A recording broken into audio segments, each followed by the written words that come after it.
Buenas noches, queridos televidentes. Muchas gracias por acompañarnos una vez más en la emisión de este programa de Vamos a Descubrir. Este programa es producido por la Universidad Pedagógica Nacional Francisco Morazán y difundido por su canal Televisión Educativa Nacional, TEN Canal 10. Para empezar este programa, entonces, en este segmento estamos bien acompañados. Buenas noches de la licenciada Merly Domínguez en este segmento de Física Interactiva. Muy buenas noches, Naomi, y buenas noches a cada uno de ustedes que están en casa acompañándonos como siempre este viernes. Sí, hoy tenemos un tema muy interesante como todos los demás segmentos y en todos los programas de Vamos a Descubrir. El programa del segmento de hoy se trata sobre las explosiones nucleares, ¿verdad? Exacto. Fíjense que básicamente explosiones nucleares hay.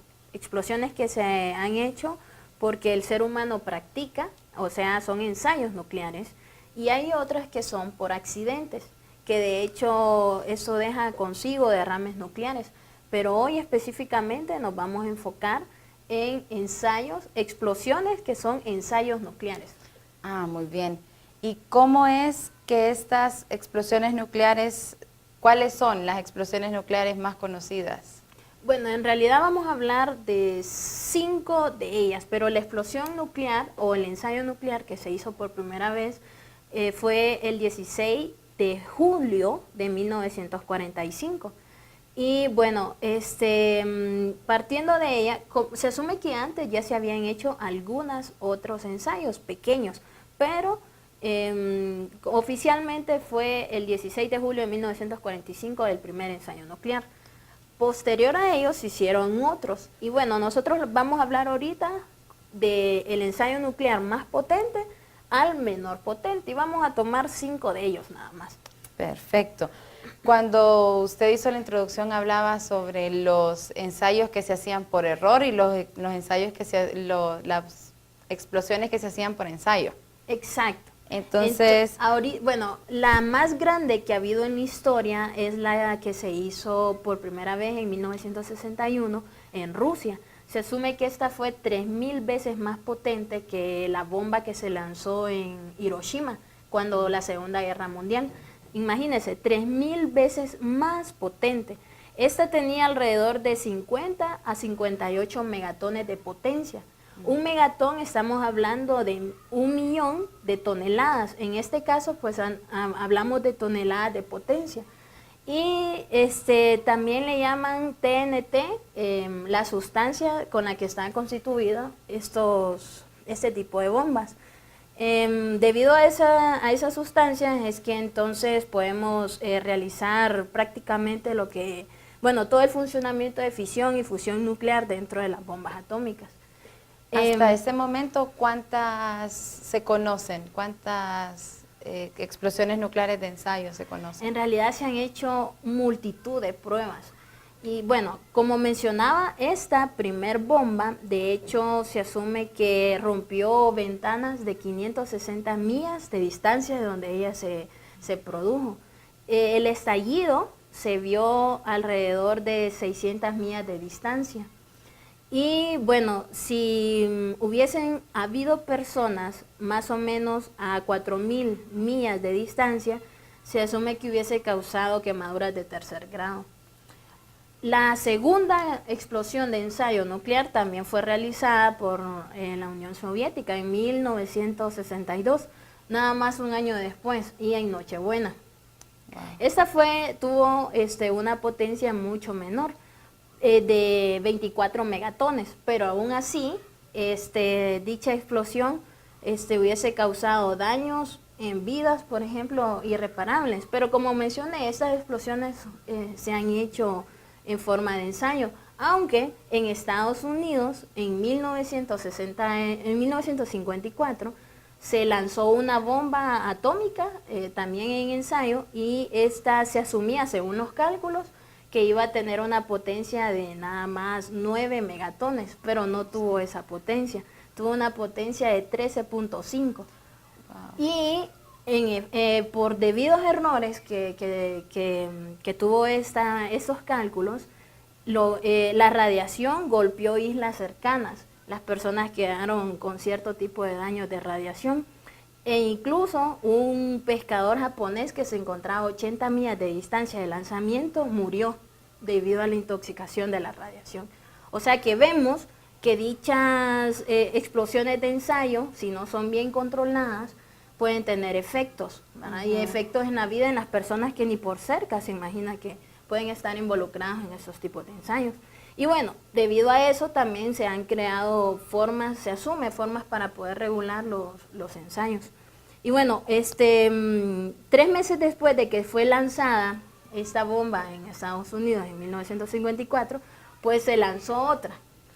O sea que no dio la lección suficiente, sino que los estadounidenses pues decidieron lanzar otra de estas bombas. Ahí estamos viendo cómo es la forma, ¿no?, de estas bombas que están en lanzamiento. Pues estas bombas, de hecho, en algunas ocasiones los ensayos tienen nombres. En la de 1954 a Estados Unidos le llamaron Castle Bravo. La segunda fue llamada Yankees Bravo. Esta segunda pues realmente fue de menor cantidad, fue de alrededor de 12.5 megatones. Y pues debido a la explosión que produjo, se asume que esa explosión lanzó lluvia de desechos explosivos a 7.000 millas de distancia de donde se produjo la explosión, y de hecho a esa distancia se encuentra México de Estados Unidos. Entonces esa lluvia de desechos, de explosivos, cayó sobre México. Imagínense la potencia que tiene este tipo de bombas. Y bueno, la última bomba, en el rango que nosotros hemos clasificado, fue también lanzada por la Unión Soviética. Y también fue en 1961. Y pues tuvo un rango similar al anterior de la Yankee Bravo, de 12.3, 12.5 megatones. Y bueno, más o menos alrededor de 3 millas de distancia, estas bombas pueden quemar lo que se encuentre a su paso, causar daños en cualquier ser vivo, excepto las cucarachas. De hecho, se asume que las cucarachas son de los organismos vivos que resisten la radiación. Así que si estos países consideraran atacarse entre sí y pues demoler el mundo en base a radiación, las cucarachas son uno de los organismos vivos que quedarían vivos. Lastimosamente para muchos de nosotros. Como usted me había preguntado antes si existían organizaciones que las regulan. Sí, eso le iba a comentar porque como estoy viendo por lo que usted está comentando de los años, fueron como muy seguidas estas pruebas. Entonces, y se han hecho mucho más. Estas son como las que tienen mayor magnitud. Ajá, entonces, ¿existe algún tipo de organización que pueda regular este tipo de ensayos? Pues en 1996 firmaron un tratado 178 países de los 195 países que tenemos en el mundo. Entonces, de estos 178 países, 144 han ratificado que siguen en contra de lanzamientos o pruebas de ensayo. Entonces, se asume, aunque estos países han firmado el tratado, algunos de ellos tienen bombas nucleares. Por ejemplo, Estados Unidos ha firmado el tratado, pero ellos mantienen bombas nucleares. China también, y ellos tienen bombas nucleares. Algunos países como Irán, Arabia Saudita, Israel, ellos poseen bombas nucleares y no han firmado el tratado. Por ejemplo, Corea del Norte había firmado tratado, pero en el 2003 se retiró del tratado. Ahora, ¿en qué consisten estas organizaciones? Esta organización se llama CTBTO. Y pues cuando ellos habían firmado tratado, consideraron que la única forma de mantener el tratado era tener alguna organización que regulara las explosiones. Es decir, que aunque un país había firmado, que realmente se demostrara que este país no lanzaba bombas de ensayo. Entonces crearon en Groenlandia, fue la primera zona donde instalaron sensores. sensores de infrasonido y otro tipo de sensores que captan las ondas como las ondas sísmicas, muy similar. Entonces, debido al movimiento o frecuencia que se produce y que llegan a ellas, pueden percibir si es una bomba atómica o si es un movimiento telúrico. Ahora, aparte de colocarla en Groenlandia, vimos en un mapa, por ejemplo, en uno de los mapas que se encuentra, si me pueden ayudar, y ahí está la imagen, ¿ven? En todas esas zonas del mundo han colocado sensores con los cuales se puede verificar si alguno de estos países lanza pruebas de ensayo. Entonces, por los momentos, pues se asume que se ha controlado y regulado para poder evitar cualquier tipo de error como el que se había cometido en 1954 en Estados Unidos. Pero entonces siempre hay algunos países que, a pesar que estaban en el tratado y que ya lo habían firmado y todo, siempre existen países que han seguido haciendo este tipo de ensayos. Después de haber firmado el tratado, pues se asume que estos países dejaron de hacer pruebas de ensayo, pero mantienen en sus posesiones esas bombas nucleares, pues quizás por preparación a una guerra, aunque dentro del tratado ellos firmaron un convenio de 0 ensayos nucleares, 0 bombas nucleares, aún por pacifismo, por guerra, es decir, 0 bombas y punto. Así es el tratado.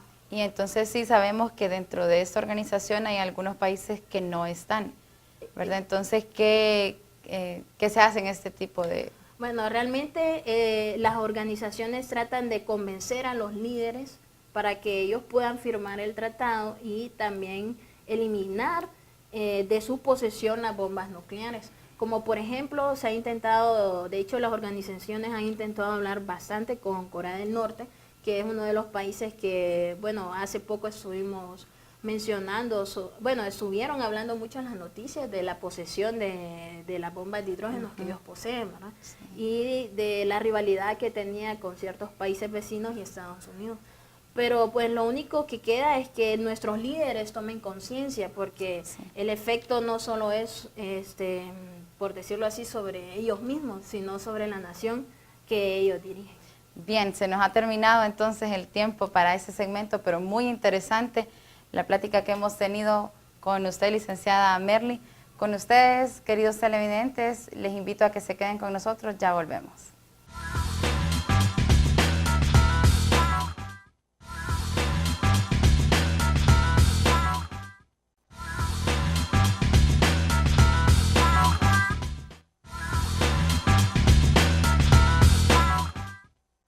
Buenas noches, gracias por continuar con nosotros en su programa Vamos a Descubrir, y en este segmento de Química para Todos estaremos siempre bien acompañados con la licenciada Rosana Bulnes, y vamos a seguir con el tema y a platicar un poco sobre las vitaminas. Buenas noches, licenciada. Buenas noches, Naomi, un gusto, qué bien estar con usted.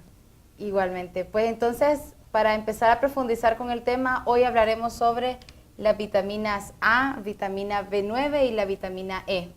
Sí. Entonces, para empezar, empiece a explicarnos qué es la vitamina A. Sí, la vez pasada habíamos ampliado un poco con alguna de estas vitaminas y minerales y hablábamos un poco de la importancia y de por qué en el segmento de Química para Todos las vitaminas eran muy importantes. Básicamente, aclarando un poco y retomando un poco lo del programa del segmento anterior, las vitaminas están dentro de la clasificación de los lípidos. Sí. Entonces, algunas son de tipo hidrosoluble, otras son de características lipídicas, pero hoy vamos a hablar de estas tres para ir complementando un poco el contenido del segmento anterior, y empezaríamos hablando un poco de lo que es la famosa vitamina A, que muchos la hemos encontrado y la sabemos encontrar, por ejemplo, cuando relacionamos vitamina A con zanahorias, por ejemplo. Sí. Básicamente es una vitamina de tipo liposoluble, o sea que estas vitaminas las podemos tener almacenadas a nivel perfectamente de hígado o de músculo, y es muy importante, por ejemplo, para lo que hablábamos del sistema de la visión, ¿verdad? Ayuda a prevenir o a evitar un poco la degeneración de la visión por cuestiones de edad. Es una vitamina que se va a encontrar no solamente en alimentos de tipo animal, sino también en vegetales. Entonces por ahí tenemos dos tipos de vitaminas, pero básicamente la que más conocemos como vitamina A es la famosa beta-caroteno. Excelente. Sí, yo bien recuerdo que cuando estaba pequeña y eso de la guerra con la verdura, siempre decía mi mamá, tienes que comer zanahoria para mirar mejor Siempre se pregunta uno por qué los conejos no tienen problemas de visión, ¿verdad? Y es porque comen mucha zanahoria, porque el beta-caroteno está presente en este tipo de hortalizas y de verduras que tienen color. Y en el caso de la zanahoria, pues es un alto contenido de vitamina A de tipo beta-caroteno. Excelente. Y ahora la vitamina B9, que es otra de las que vamos a estar platicando en este segmento. La B9 se sale un poco del esquema de las famosas vitaminas liposolubles, ya es una vitamina de tipo hidrosoluble, o sea que si nosotros la consumimos en algún momento, si tuviéramos un exceso, vamos a poderla eliminar vía riñón, por ejemplo, vía orina. Es una vitamina de la familia del complejo, complejo B, perdón, y se conoce también como ácido fólico. A veces también lo relacionamos con folato, pero el folato es la forma natural que se encuentra la vitamina B9 en los alimentos y el ácido fólico ya es el producto sintético que se puede elaborar en cualquier laboratorio. Pero al final obtenemos los mismos beneficios y es vitamina B9. B9. Y qué interesante, y con eso de la vitamina E, también, que es la otra que vamos a estar platicando. Pues también yo creo que de las tres vitaminas que hemos hablado hoy, las tres son muy conocidas porque la vitamina E se relaciona muchísimo, por ejemplo, con afectación del tejido, porque tienen esa particularidad de ayudar mucho en los procesos de cicatrización. La vitamina E se conoce también como tocoferol y tiene un poder muy fuerte o muy grande en cuanto a ser un antioxidante muy potente. Entonces, de las más utilizadas es la alfa-tocoferol, y vamos a ver que es una vitamina de tipo liposoluble, entonces también la podríamos acumular en caso de que tuviéramos una sobredosis. Qué interesante es conocer cada una de estas vitaminas, y ahora para que nuestros televidentes puedan saber en dónde pueden consumir este tipo de vitaminas, en qué alimentos podríamos nosotros encontrar la vitamina A. Pues fíjese que también una cosa que queríamos aclarar en los segmentos de Química para Todos, en el caso de que estemos hablando de alimentación, vitaminas y minerales, es que siempre nos vayamos por aquellos alimentos que tengan colores vivos, porque casi siempre están relacionados con buena salud, y estos obviamente los vamos a encontrar no solamente en alimentos de tipo cárnico, ¿verdad?, sino también en verduras y hortalizas. Entonces, en el caso de la vitamina E, nosotros los podemos encontrar en leches, en cereales, en hígado vacuno principalmente, en salmón. El salmón es uno de los alimentos que más contenido en cuanto a beneficios vitamínicos tiene. También lo podemos encontrar en zanahoria, como ya hemos dicho, brócoli, ¿verdad? Entonces el acceso tal vez al salmón nuestro en Honduras no es tan bueno porque es una carne bastante cara, es una carne magra, blanca, cara. Es un pescado que no es tan fácil de conseguir económicamente hablando, pero podemos conseguir, por ejemplo, melón, mango, brócoli, zanahoria, donde vamos a encontrar vitamina A. En el caso de vitamina E es más fácil, ¿no? Vitamina E podemos ver en la pantalla, en la imagen, lo encontramos en aceites, en múltiples semillas, en la famosa quinoa, que se ha utilizado muchísimo actualmente en las dietas alimenticias porque tiene muy buenas concentraciones de productos químicos naturales, beneficiosos. También podemos ver que el kiwi es uno de los alimentos también, las frutas más completos, y que se utiliza muchísimo por eso, por tener vitaminas minerales que van a ser un beneficio para nuestro cuerpo, y volvemos a encontrarlo también vitamina E, el salmón. Entonces volvemos con ese tipo de carne, pero también tenemos, por ejemplo, albaricoques, entre otro tipo de alimentos, moras, ¿verdad? Entonces tenemos una variedad de alimentos donde podemos encontrar vitamina E. En el caso de lo que es la vitamina B9, este sí va a estar más encontrada en también algunos alimentos, verduras, espinacas, frijoles, el perejil. Muchas personas no consumen este tipo de hojas, perejil, culantro. Ahí podemos encontrar muchísimos ingredientes. En el caso de B9, la B9 es muy importante porque tiene que ver con los procesos de nacimiento, de crecimiento o maduración del embrión en el momento del embarazo. Volvemos a encontrar la quinoa. Vemos también en la imagen que están las espinacas, las semillas de girasol. Entonces las semillas asociadas también a verduras, frutas de mucho color van a estar dándonos una garantía de que ahí hay componentes muy importantes como en el caso de vitaminas y minerales. Vemos también que aquí está el hígado, una carne que no es tan cara, pero que difícilmente a veces los hondureños tenemos el hábito de consumirlo. Es altamente rico en hierro, ¿verdad? Podemos ver vitamina B9, que como vamos a ver tiene muchos beneficios para el ser humano. Sí, es interesante lo que usted mencionaba del hígado, porque sí no No se acostumbra mucho en las casas de repente a alimentarse con el hígado. Y es una cuestión de cultura, fíjese, de costumbre. Si uno lo acostumbra desde pequeño a ir probando este tipo de alimentos, por ejemplo las espinacas, muy poco las consumen, aunque por ahí con el problema de Popeye antes creo que nos hacían y nos engañaban un poco más y nos decían vamos a ser fuertes, pero es que es cierto, tienen muy buen contenido de vitaminas, minerales de nuevo, entre otras cosas, ¿verdad? Y aparte que si se acostumbra al niño desde pequeño, en el adulto también va a reconocer esos sabores y los va a consumir. Entonces es cuestión de, creo yo, una cultura y una costumbre. Una costumbre de porque familia. El paladar ya se va acostumbrando y entonces se hace mucho más fácil después incluso hasta probar diferentes alimentos. Exacto, la variedad, ¿no? La variedad. Sí, entonces en cuanto a los beneficios que nosotros podemos tener una vez que sabemos en qué alimentos podemos encontrar esas vitaminas que son tan importantes para nuestro cuerpo, ¿cuáles son los beneficios? ¿Cuáles podrían ser? Las dosis van a variar dependiendo de la edad, de la etapa reproductiva de las personas, pero en cuanto a beneficios de manera general tenemos que casi todas las 3 vitaminas van a ayudar muchísimo al sistema inmunológico. Van a ayudar también, por ejemplo, la vitamina A al buen funcionamiento del corazón, de los riñones. Todos sabemos que también facilita o evita o detiene un poco el proceso de envejecimiento por afectación visual, ¿no?, en las personas de edad avanzada. Es importante para la visión, todos lo sabemos, y también ayuda al buen funcionamiento de pulmones. Entonces tiene algunos de esos son los beneficios como más importantes. Una cosa importante que leíamos también es que una de las deficiencias de vitamina A se llama la xeroftalmia, que es la incapacidad de algunas personas para ver con poca luz, y si no hay tratamiento podría desencadenar en ceguera. Entonces también es algo como que se va agravando en cuestión de tiempo, y entonces hay que tener también un tratamiento.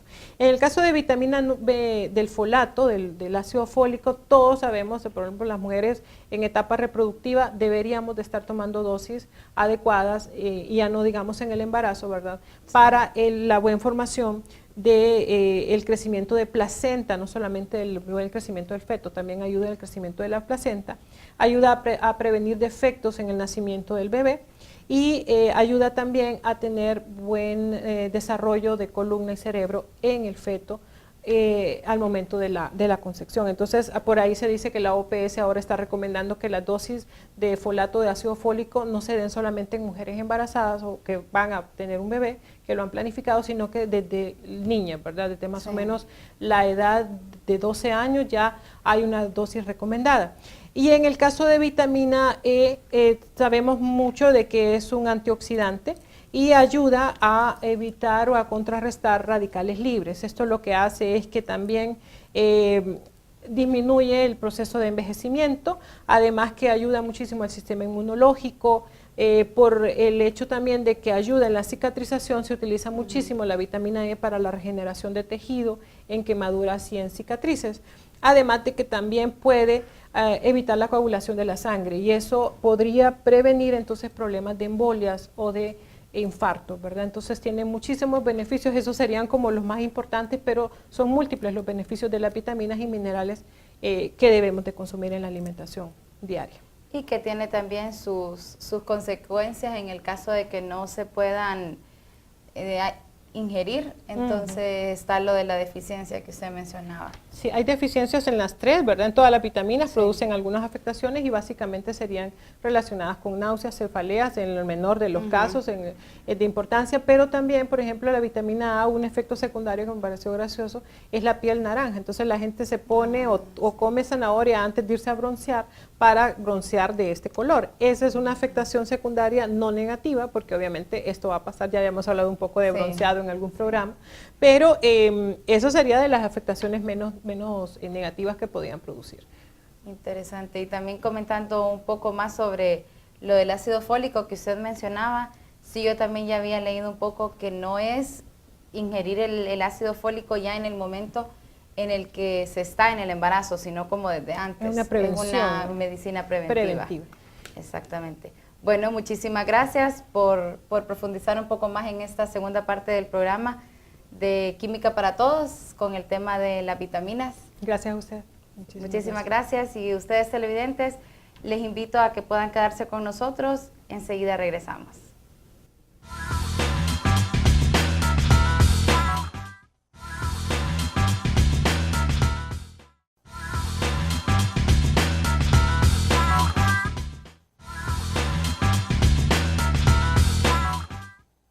Buenas noches televidentes y muchas gracias por continuar con nosotros en Vamos a Descubrir. En este segmento de Así es la vida estoy muy bien acompañada como siempre del licenciado Javier García. Buenas Hola, noches. Naomi, muy buenas noches. Nosotros como los seres humanos tenemos más o menos 25 años que pasamos de nuestra vida durmiendo, así como por segmentos.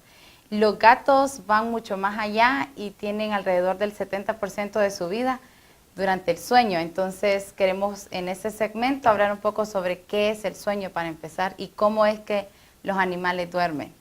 Un 70% de su vida y cualquier persona que tenga un gatito, eso lo evidencia, sabe que la mayor parte de la tarde está durmiendo, temprano está pidiendo comida seguramente, pero que tiene un montón de ratos intermitentes que sumados tienen el 70% de Qué toda vida su la de vida los durmiendo. gatos. Sí. Sí. Así que bueno, el sueño, a pesar de que tiene un poco de misterio como proceso biológico, a diferencia de, por ejemplo, la circulación, la digestión, la respiración, que son procesos muy bien conocidos paso por paso, complejísimos, súper complejos, pero muy entendidos por la biología, cómo se transforma el alimento en energía, cómo se transforma el oxígeno en un insumo para las células, todo eso se conoce, respiración, digestión, reproducción, se conoce muy, muy bien.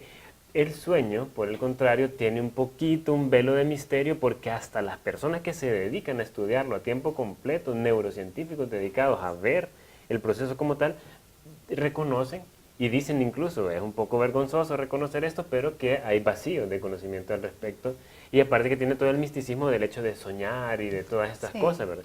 Entonces, pero cuando me pregunta qué es el sueño, a pesar de ese velo de misterio que puede tener, sí hay algunas características unificadoras que nos permiten definir o caracterizar al sueño de alguna manera.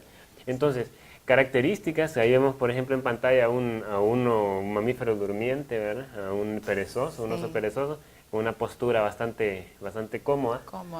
Pero, y tenemos a los gatitos, ¿verdad? 70% de su vida en esa posición, si sumáramos todo su tiempo, y nosotros 25 años. 25 años.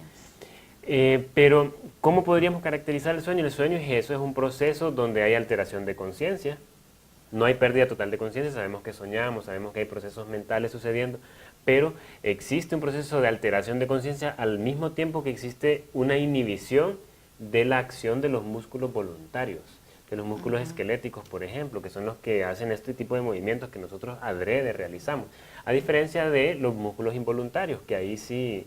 el hecho de respirar, por ejemplo, todo ese tipo de correcto. Sí.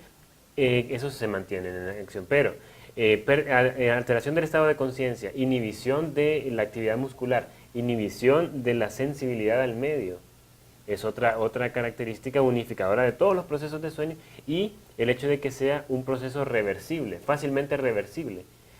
A diferencia de un estado de coma, por ejemplo, donde la gente puede pasar en coma años, 20 años en coma, por alguna razón, levantarse después viendo que el mundo es totalmente diferente y que no había manera, pues, o sea, de levantar. Le pasó a Gustavo Cerati, ¿verdad? Sí. Tantos años en ese estado. El sueño, por el contrario, aunque comparte características con ese tipo de estados comatosos, es un proceso reversible. Entonces, si esas características, por muchas diferencias que hay, en que vamos a hablar entre los animales, qué diferencias hay entre formas de dormir, ya con eso estamos viendo que entre el sueño plácido de los gatitos, y la postura de ese oso perezoso, hay diferencias, todas con esas características generales. Pero el proceso siempre es el mismo. Dentro de algunos términos. Entonces, ¿para qué dormimos? ¿O para qué duermen en general todos los seres vivos? Excelente pregunta, porque vea que, ya vamos a hablar por qué están esas tortillas en pantalla, por cierto, pero vea que la pregunta es súper importante por el hecho de que cuando dormimos somos vulnerables. O sea, cuando dormimos estamos 8 horas a expensas de que un depredador nos termine con nuestras vidas. Y no ahorita, ahorita estamos durmiendo en una cama con una casa que tiene puerta, que tiene portón y que tiene un portón afuera con un vigilante cuidando la casa en algunos casos. Los cerrojos, miles. Ajá, pero no siempre fue así, o sea, pensemos hace 100.000 años y no pensemos hace 100.000 años en ese hombre encorvado, barbón y peludo en todos lados. De 100.000 años éramos nosotros ya. Sí. Y entonces, ¿qué pasaba en ese tiempo?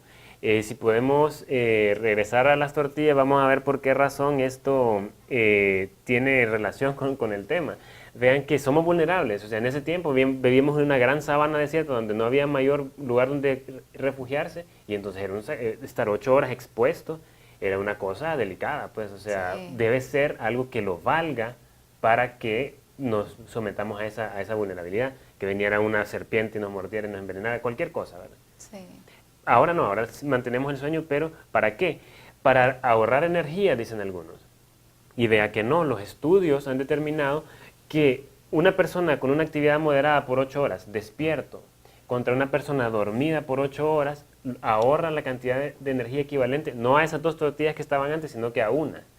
O sea, son 110 calorías que se ahorran durmiendo en lugar de estar despierto. O sea que es una cosa que en realidad no justifica, ¿verdad? Ese riesgo al que nos sometemos. Si usted le dice, pasame despierta toda la noche, Naomi, Sí. pero te puedes comer una tortilla extra en el almuerzo. No, gracias. ¿Ah? Entonces, se pensó que era una razón, pero ya está eso descartado de que sea algo significativo. Sí se ha comprobado que el sueño sirve para hacer una reestructuración mental, para hacer un proceso de afianzamiento de los aprendizajes. Y entonces se ha descubierto que la resolución de problemas está sumamente potenciada por un sueño saludable. O sea, usted puede tener un problema muy serio, un problema muy complejo de resolver, y el hecho de dormir regularmente 8 horas, si no le da la respuesta, porque hay personas que durante la noche pueden salir con una respuesta para el problema, va a tener el proceso de afianzamiento de conocimientos, de experiencias previas y todo, que lo haga, que le facilite esa resolución, y también la consolidación de aprendizajes nuevos. Vivencias Sí. nuevas se someten a una matriz cognitiva afianzada por esos procesos. Vean en pantalla, por ejemplo, esos carritos chocones en un paisaje desolado. O sea, normalmente los carritos chocones son una cosa de fiesta, de alegría, de feria, toda la Sí. cosa. Eso es Chernobyl. Eso es en una comunidad donde estalló una falla de una planta nuclear. Y mataron muchísimas personas y 30 años después siguen sintiéndose efectos de la radiación de un lugar como ese. Eso y la explosión del Challenger, por ejemplo, que era un transbordador, se ha documentado luego de estudiar el caso que tuvo muchísimo que ver con gente que estaba privada de sueño y que era operadora de, por ejemplo, una planta nuclear, que era operadora de un sistema complejo de transbordadores espaciales. Entonces, es importante lo que el sueño permite, pero es importantísimo también lo que la privación del sueño genera como este tipo de sí. cosas, ¿verdad? Entonces, el para qué está sumamente justificado. La tortilla es lo de menos, las calorías Sí. ahorradas son lo de menos, pero la fijación del conocimiento y el funcionamiento del organismo de un ser que duerme es muchísimo más prolífico, más productivo que las personas que no. Enlaces entre obesidad y falta de sueño. ¿Qué pasa? Que una persona que no duerme secreta más de una sustancia que se llama grelina, que provoca hambre y provoca la ansiedad, así como alguien que tiene anemia y quiere comer tierra y busca comer tierra, una persona que no ha dormido va a buscar azúcares. Por supuesto, el azúcar, la glucosa se transforma en energía. Sí. Entonces una persona privada de sueño busca y busca y busca y busca dulce, y por ende lo que vemos en imagen, ¿verdad? La tendencia a la gordura y la tendencia a buscar productos ricos en alimentos y la tendencia entonces a la obesidad. Entonces está siempre relacionado con la falta del sueño, el Por insomnio, supuesto. como se conoce, entonces al sobrepeso. Así es, el insomnio o también el estilo de vida actual, ¿verdad? Que nos tienen en horarios a veces antinaturales, horarios Sí. donde estamos trabajando en la madrugada o donde nuestro trabajo, nuestro turno de trabajo en la madrugada, por ejemplo, los vigilantes, los operadores de fábricas, etc. Y entonces se genera esa problemática. Es difícil aislar al sueño todas las repercusiones que tiene, porque pasa que cuando se priva de sueño a alguien, colapsa el sistema digestivo, colapsa el sistema nervioso, colapsa el sistema endocrino, colapsa y tal. Entonces es difícil decir que es responsabilidad del sueño exclusivamente, habiendo tantos otros sistemas afectados, pero que más prueba de que haga colapsar a todos los otros sistemas, para ver la importancia de un sueño saludable. Y como todo está relacionado también, entonces Exactamente. también se varía ¿cómo se dice? El reloj biológico. Sí, por supuesto. Si el ciclo circadiano se basa en eso, en que la luz le hace al cuerpo estar despierto, y en la medida que esa luz baja, los ojos perciben esa disminución, lo manda el hipotálamo, el núcleo supraquiasmático que se llama ahí, y eso se empieza a secretar, no se queda en oscuridad y luz, no, se queda en que empieza a secretar, entonces, por ejemplo, melatonina, que es lo que nos adormece, como parte de un ciclo que no va a cambiar si usted decide estar toda su vida despierto en la noche. Si los ojos van a percibir que haya luz o no, tenga que trabajar o no. Sí. Entonces vemos que los seres vivos tienen diferentes formas de dormir, como lo mirábamos entre los gatitos y el perezoso que mirábamos al inicio, pero ¿cómo se puede diferenciar o cuáles son estas posturas que los seres vivos van adquiriendo?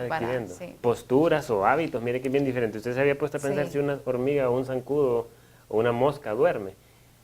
Quizás no nos lo hemos preguntado, pero sí, lo hacen. Y es difícil, para el investigador es difícil determinar ese tipo de cosas, y son los que hacen del sueño un proceso misterioso, porque a veces no se puede distinguir entre sueño o procesos similares al sueño. O sea, nosotros lo vemos, si escuchamos roncando a una persona a la par nuestra, es más que evidente que está durmiendo, pero no en todos los animales se muestran esas señas. Los zancudos duermen, ellos se ponen en una especie de torpor donde se acuestan, pero veamos ahora en pantalla, tenemos a una tortuga, ya un reptil mucho más avanzado que un artrópodo como el zancudo que se habilia antes. Vean que ahí está plácidamente dormida, o sea, no se percata de que anda un buzo sumamente cerca de ella con una cámara. ¿Y cómo hace? Si cómo está ahí, si es un reptil que respira por pulmones, o sea, no por branquias, como un pez, es por pulmones, entonces tiene que salir eventualmente a respirar. Entonces, ¿cómo hace ese proceso que es tan importante para ella? Y vemos que lo hace, si la estamos viendo haciéndolo. Entonces, son alternativas que la biología, que la naturaleza genera para cada una. En el caso de las tortugas, ellas tienen una gran capacidad pulmonar, entonces pueden tomar aire y luego bajan con ese aire acumulado, distribuyéndolos por su sistema digestivo, su sistema respiratorio y su sistema circulatorio a todas las células, pero bajando la actividad, bajando el metabolismo que se llama, o sea, bajando la actividad intensa que las células hacen internamente. Eso se ralentiza para que una bocanada de aire les sirva para poder tener un sueñito plácido. Pero hay más opciones. Si nos ayuda a producción con la siguiente imagen, por ejemplo, una chorcha, la chorcha de Baltimore, el oriole de Baltimore. Ese viaja desde los Estados Unidos y viene a dar aquí, a Honduras, y después sigue su ruta. Migratoria. Es migratoria. Entendemos eso, es migratoria, va de un lugar a otro. ¿Y la dormida cómo la hace? Si a veces esa ruta es sobre un océano que no tiene descanso. Entonces, este grupo hace una técnica que se parece, por ejemplo, a la de los delfines. Los delfines son mamíferos, también respiran. Entonces, ¿qué tienen que hacer? Hacen una cosa que se llama sueño unihemisférico, donde ponen a descansar una mitad del cerebro, un hemisferio del cerebro, por un momento, y luego la otra. Entonces están conscientes en todo momento, pero descansando por mitades. Otros aves migratorias tienen la facultad de que toman microsueñitos. Entonces van volando, duermen, y que así logran remediar una función que es súper importante, correcto. Y por último, los murciélagos. Los murciélagos duermen como cualquier mamífero casi, ¿verdad? Las diferencias son los delfines, que como son acuáticos, ellos tienen que salir, flotar arriba y dormir por un lado, dormir por el otro. Pero estos son mamíferos que lo único que duermen colgados. Entonces ahí está la diversidad, duermen colgados y lo hacen porque si usted se le ha tocado parquearse de salida en algún lugar alguna vez. ¿Cuándo se hace eso? ¿Por qué es necesario parquearse de salida? Por en alguna emergencia, ¿no? Correcto. La salida es más rápida. Exactamente. Entonces ellos están colgados, eso es un anclaje pasivo, porque ellos no están como nosotros si nos colgamos de un pasamanos que estamos aguantando y que no soportamos por mucho tiempo. Ellos no. Ellos tienen tendones conectados directamente al cuerpo, entonces se cierra y sin hacer ningún peso están ahí. ¿Pero para qué? Porque ellos duermen ellos son activos durante el día. Entonces tienen cualquier cantidad de depredadores. Si alguien se acerca, ellos se despiertan y solo se sueltan y vuelan. A diferencia de un ave que tiene que agarrar vuelo, imagínese recién despierta. que usted esté durmiendo y le diga, no, me incendio, y que usted tenga que levantarse, despabilarse y correr, Sí, a no. diferencia de un murciélago que simplemente se suelta y se escapa. Entonces, diferentes alternativas para un proceso que es súper necesario, que implica la muerte si no se da. Hay ratas de laboratorio que 3 semanas sin dormir las han matado, literalmente las han matado, y que entonces hay diferentes procesos para lograrlo. Qué interesante el proceso de descansar, de dormir y de saber de que a pesar de todos los afanes que tengamos en la vida, tenemos que tener un poco de espacio para poder descansar. Definitivamente. Sí. Entonces, muchísimas gracias, licenciado Javier, y queridos televidentes, les invito a que se queden con nosotros. Ya volvemos con el segmento de Química para Todos.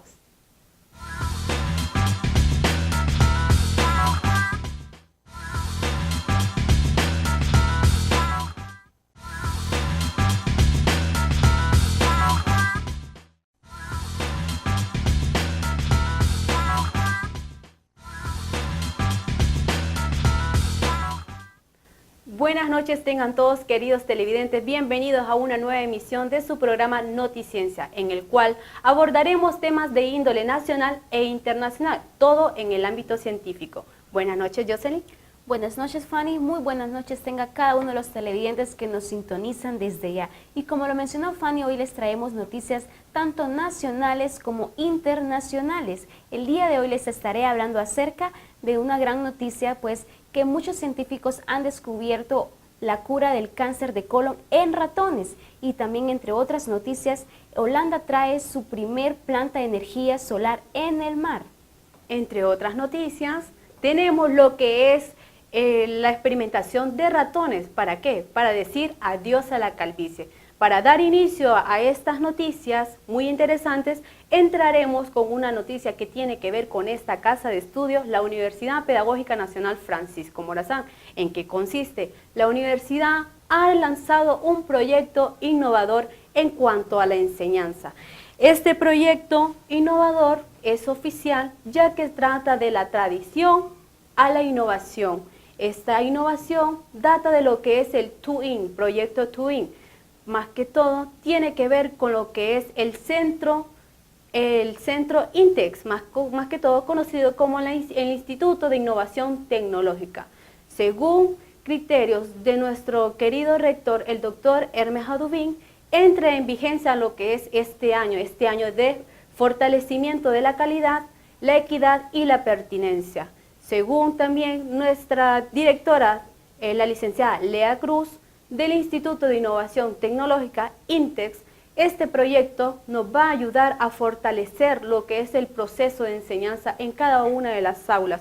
¿Por qué? Porque van a haber innovaciones tecnológicas para poder lograr una enseñanza eficaz, una enseñanza de calidad. Yoseli, ¿qué le parece esta noticia? Realmente es una gran noticia, pues que en casa, dentro de nuestra universidad, tendremos innovaciones dentro de las aulas. Y en otras noticias también de estudiantes universitarios de la Universidad Utrecht de Holanda y junto con los colaboradores de la empresa Oceans of Energy, ellos pues estarán construyendo lo que es la primer planta de energía solar en el mar. Realmente es una gran noticia, pues ellos como país han sido uno de los primeros pioneros en emprender recursos de energía renovable, y esta es una de las propuestas que ellos han traído el día de hoy, pues el de proyectarse con una energía de planta solar en el mar, a pesar de que sea en mar abierto, pues y se enfrentan pues a lo que es el oleaje y muchos vientos. Son una de las grandes dificultades que ellos van a tener, pero sin embargo ellos constan en traer este proyecto y que les dure por lo menos 3 años en poder construirlo. Qué interesante proyecto a nivel de Holanda, ¿verdad? Y sería muy increíble que pues, como país, como nación, nosotros pudiéramos implementar esta estrategia de poder realizar lo que es la energía solar renovable en lo que es los mares o costas de nuestro país, ya que estamos enriquecidos porque nos bañan, ¿verdad?, lo que es el Océano Atlántico y el Océano Pacífico. Entonces, otra de las noticias muy interesantes, Jocelyn y querido auditorio, déjenme decirles que podemos decir adiós a la calvicie. Este adiós a la calvicie ha sido logrado a través de una piel pilosa, con lo que son las células madres de ratones. La utilización de las células madres de ratones nos permiten el poder dar la investigación en cuanto a lo que son los medicamentos, el uso o tratamiento. Entonces, el poder realizar y encontrar una estrategia que ayude a lo que es la prevención de la calvicie, más que todo nos da otra pauta en que pues ya dejemos de realizar lo que son los ensayos en lo que son los animales. Sabemos que esta célula madre, en cuanto a la piel pilosa, consta de 5 a 6 células normales, pero en una piel normal, esta data de hasta 20 tipos de células, que nos va a ayudar más que todo a poder prevenir lo que es la calvicie. ¿Jocelyn? Realmente es una gran noticia, Fanny, para todas aquellas personas pues que padecen de lo que es la calvicie, y también para todos los defensores también de animales, pues ya nos estarán haciendo ensayos en laboratorios con ratones a partir de este nuevo tejido que se puede practicar no solamente pues a través de evitar la calvicie, sino que también pues pueden ensayar también muchos medicamentos y otras cosas. Aparte de esta noticia, también traemos otra noticia con ratones, pues muchos científicos de la Universidad de Investigación Biomédica de Barcelona también han realizado estudios científicos y han logrado la cura del cáncer en ratones.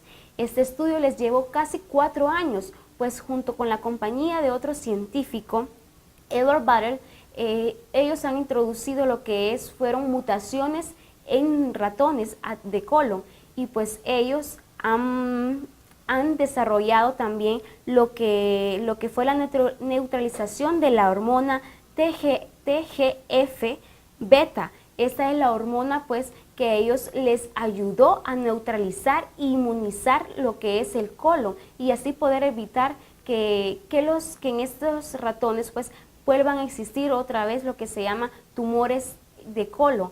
Esta es una gran noticia, pues a partir de esta práctica se va a poder desarrollar también en personas.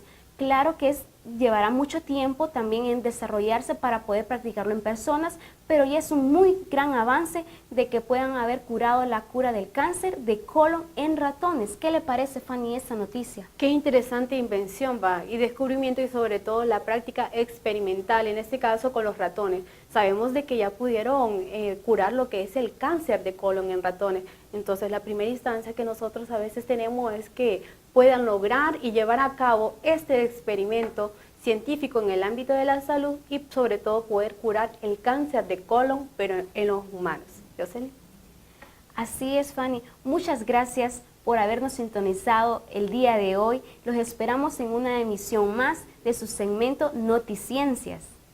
Bueno, recuerden seguirnos en Facebook o buscarnos en Facebook, realizar lo que son sus comentarios, sugerencias. Si ustedes tienen una noticia que nosotros podamos brindarles al público, pueden realizarlo. Envíenos sus comentarios o sus sugerencias a nuestra página de Facebook en Vamos a Descubrir CCN.